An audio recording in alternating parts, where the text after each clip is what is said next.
This is David Prosper, host of the Leadership Revolution. Thanks for listening to the following broadcast from Public House Media.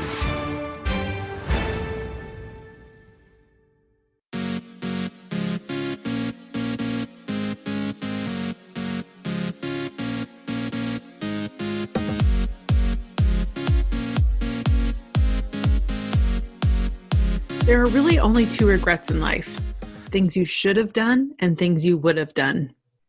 Hello, welcome to Choose to Rise. I am so grateful that you're here with me today.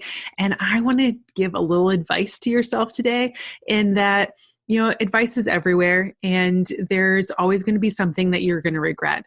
Things that you maybe should have done differently in life, or that you maybe would have done if you didn't have fear about it.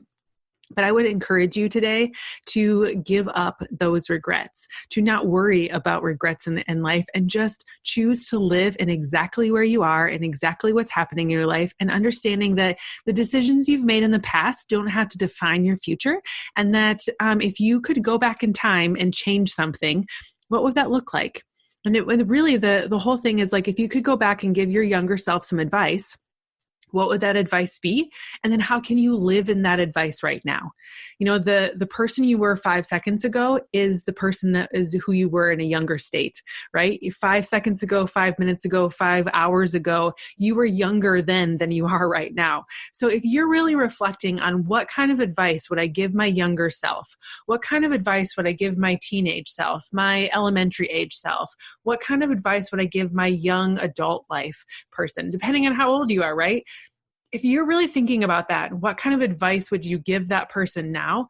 Really take that advice to heart into how you can live forward going in your future. Because it's right now that we have. We don't have our past. That's gone. We don't have our future. That's not required. That's not guaranteed. That's what I'm looking for. If your past is gone, you cannot go there again. Your future is not guaranteed. Right now is the only time that you have. So if you're going to give yourself some advice, if you're going to really focus on the could've, should've, would've of the past and reflect on that, I would really hope that you would take your own advice in the moment and live the life that you're destined to live. So I want to share a little bit about some reflections that I've had in my life and how I've changed my thinking, my mindset around of living the life that other people wanted me to live versus living the life of who I am. So if I were to give myself some advice of myself right now going forward, whether it was 5 seconds, 5 minutes, 5 years, or 15, 20 years down the road, I would say to myself, don't waste time on people who don't cherish you, including yourself. Love who you are. Don't take on what other people think of you as who you are. Your value and your worth is 100% based on your thoughts in mind and based on what your maker says about you. So don't waste too much time on people who don't cherish you, who don't see the value in you, because they're not your people, right? Flowers are perishable, but self-love is not. And when you can love who God made you to be and honor the gift of life that He's given you here on this earth by living out the path that He's designed for you, life is going to get a whole lot better. So stop putting your energy into people that aren't willing to encourage you and support you to go in the direction that He's made you for. And honor the people that are cheering you on and pushing you forward into the direction of your true passion and your true desires. So I would tell myself, I would live into that dream of don't waste your time on people who don't cherish you. Live with the people and with yourself that know and that you have a purpose and you're going forward in that direction. Number 2, no is a complete sentence. You don't have to justify every decision you make and ask for others' approval, right? You don't have to get other people's approval to do things.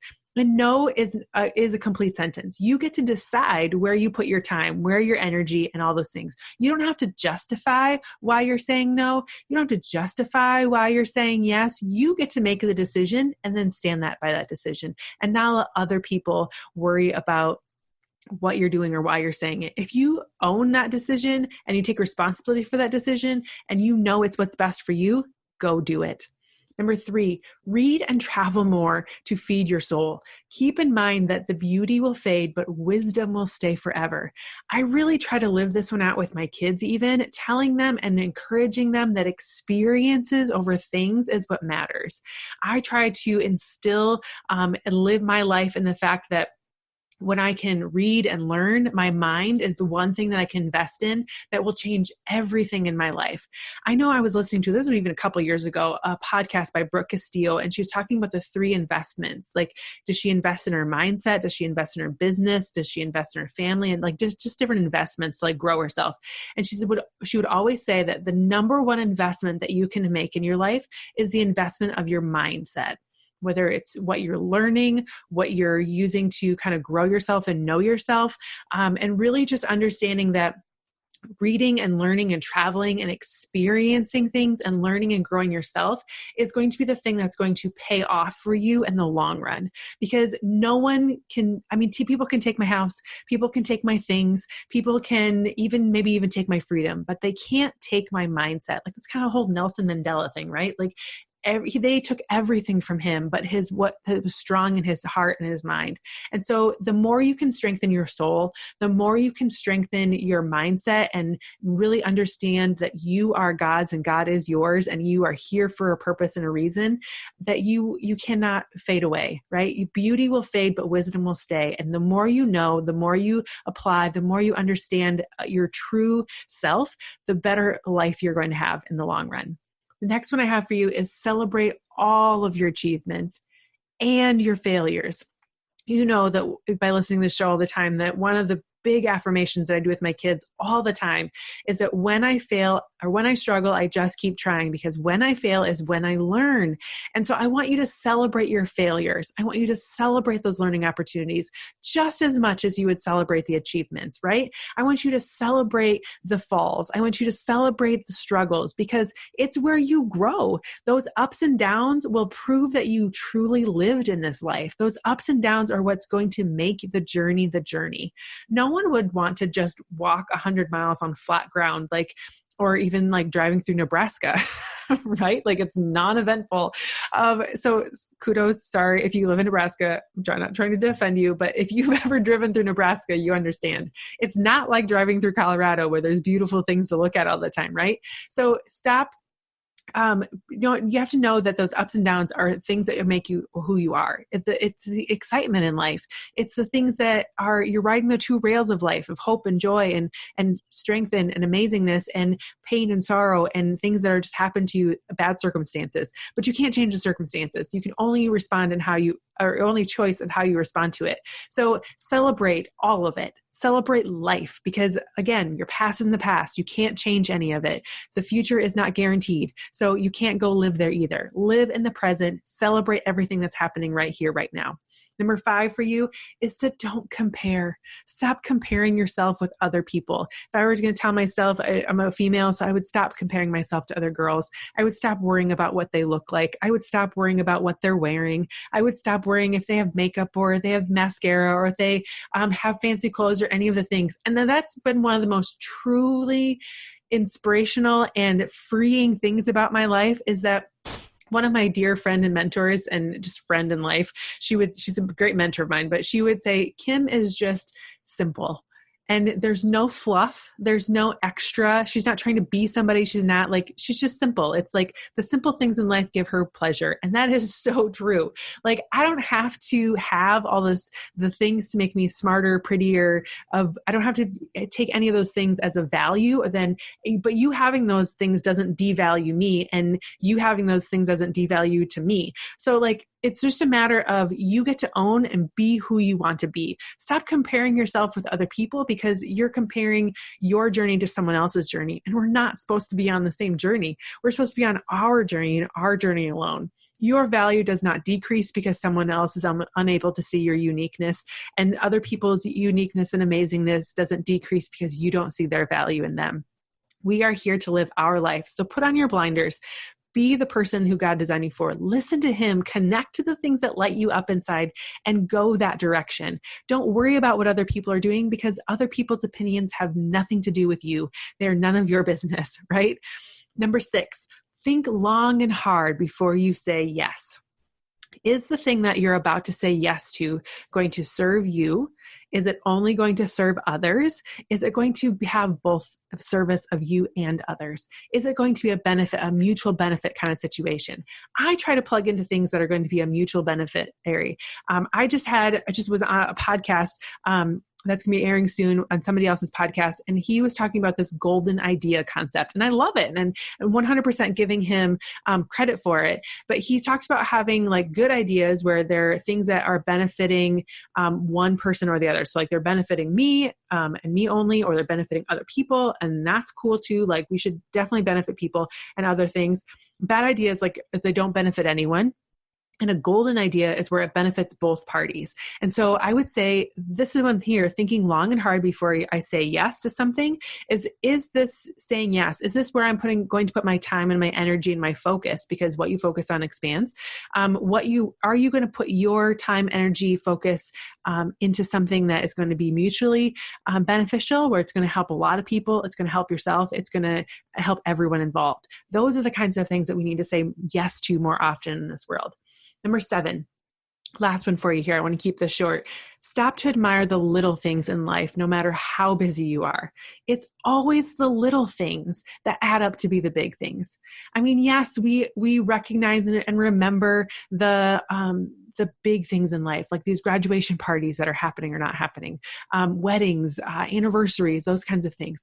But you know what really matters in the long scheme of things? Like, yes, I remember my wedding day. It was beautiful. There were so many awesome things that happened in that day. But what really comes down to what makes my marriage amazing is the everyday details. It's how my husband loves to clean and I don't. It's how we're both good cooks. It's, how he loves my kids. It's how we say good morning and how we say good night. And when we talk to each other on the phone, we always end it with, I love you. It's the little things in life that really add up to be the big things, instead of the big things always being the thing in life. If you're always working to live and not living to work, it's a situation where you got to flip that, right? Like you should I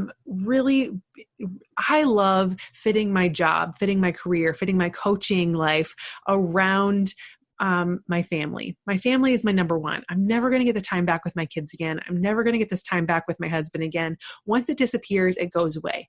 Like John Maxwell always talks about how you can't save time. Like if you had a piggy bank, and I'm going to get the numbers wrong, so don't add this up. Okay. But like if you had like $18 million in the bank, and that's way too much, but like each one of those dollars represents a second in time in the day. So if you took 24 hours times, okay, you get the idea. If you have all that sitting in a bank and you had to spend it every single day on something, and you couldn't roll any of the money over to the next day, but every single day that same deposit was going to be deposited into your bank account, how would you spend that money?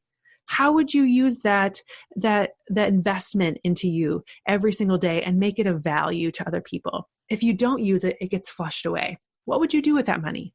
Well, the same thing applies to your time. You are given 24 hours, 60 minutes in that hour, 60 seconds in that minute.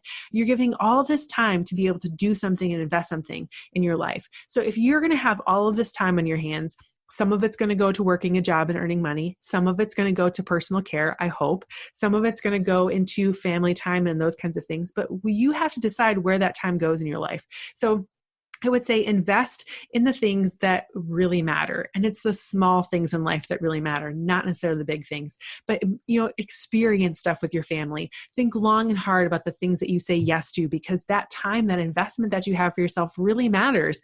Stop comparing and wasting time and energy on what other people are doing when you can really only control what you're doing inside of you. And celebrate your achievements as much as your failures, and the other way around as well. The ups and downs are what prove that you have lived. Read and travel and experience all the things, because wisdom will stay with you forever. And the things that all this other stuff can be replaced, but who you are and what you believe are the things that matter the most.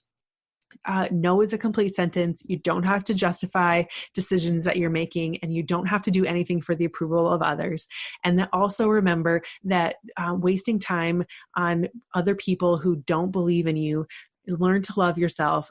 Putting your time and energy into those people that are not in your corner is just wasted time and energy. And we will always only have 24 hours a day, 60 minutes in that hour, 60 seconds in that minute. So where are you going to spend that time? If I could go talk to my younger self, I would give her those 7 tips, those 7 thoughts, those concepts. And if I am even right now in this moment, that's what I'm living for. I'm trying to live my life, the life that God designed for me.